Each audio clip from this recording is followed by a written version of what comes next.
Her phone rang on the counter. I answered, thinking it was work. A man's voice, low, playful. "You left your underwear here again." I froze. Silence on my end. He giggled, whispered, "I love you so much." My thumb ended the call. My pulse thundered. Because that voice wasn't a stranger. It was family. I remember when I first met her. Her laughter was light, almost reckless. She said she loved that I was steady, dependable, the one man who wouldn't let her down. We built a home. We sat at family dinners. My brother would joke, she'd laugh too loud. I never thought twice. Why would I?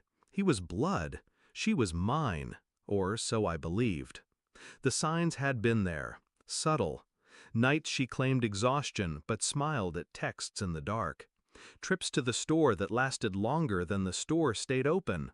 The sudden perfume I didn't recognize, lingering when she walked past. I told myself I was paranoid. Until the phone call burned away every excuse. I didn't confront her that night. I didn't scream, didn't accuse. I kissed her cheek when she came home, acted normal. But inside, something broke. Something darker took its place. I knew if I reacted fast, it would be passion, not justice. And justice, true justice, needed patience. So I planned, quietly. First, I traced the number, confirmed what I already knew, my brother. Second, I started collecting. Screenshots, bank statements, the hotel receipt he was careless enough to leave in his email. Piece by piece, I built the puzzle, until there was no doubt. Third, I prepared my exit. New account, new apartment, a lawyer whose eyes widened as I laid out the evidence. Every detail timed like clockwork. But revenge wasn't just divorce. Divorce was survival. No, revenge meant exposure. The night came at a family dinner. Everyone gathered. Parents, cousins, my brother sitting across from me, my wife beside him, their secret woven between stolen glances they thought no one saw. I stood, glass in hand. My voice was steady. "I have something to share." The room quieted. I slid an envelope across the table to my father. "Proof," I said, "of betrayal." He opened it. Photographs, messages, receipts. The silence that followed was heavy, suffocating. My brother's face drained of color. My wife's fork clattered to the plate.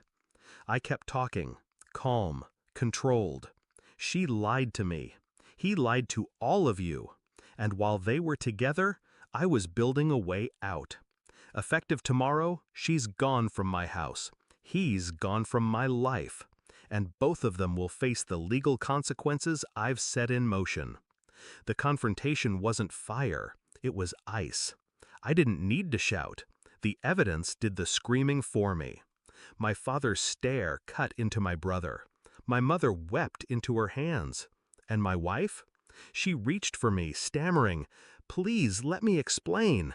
I pulled my hand back. "No," I said, "you've done enough."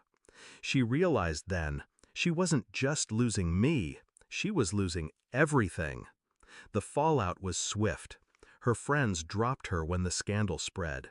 My brother lost the trust of the family, the business deals my father had lined up. They tried to cling to each other, but guilt doesn't hold two people together, it drowns them. I didn't watch them drown, I walked away. Weeks later, I saw them once. Together, but hollow, eyes dim, the weight of disgrace heavy on their shoulders. She tried to meet my gaze. I didn't give her the dignity. He opened his mouth to speak. I kept walking. Silence. That was my final weapon. Now, when I think of that phone call, I don't feel rage. I feel clarity. Because betrayal cuts deepest when it's family. But revenge? Revenge tastes sweeter when it's clean, precise, undeniable. She lost her home. He lost his bloodline. And me? I lost nothing. I gained freedom. The call ended that night, but the echo remains. His voice, her silence, my choice. They whispered love in secret.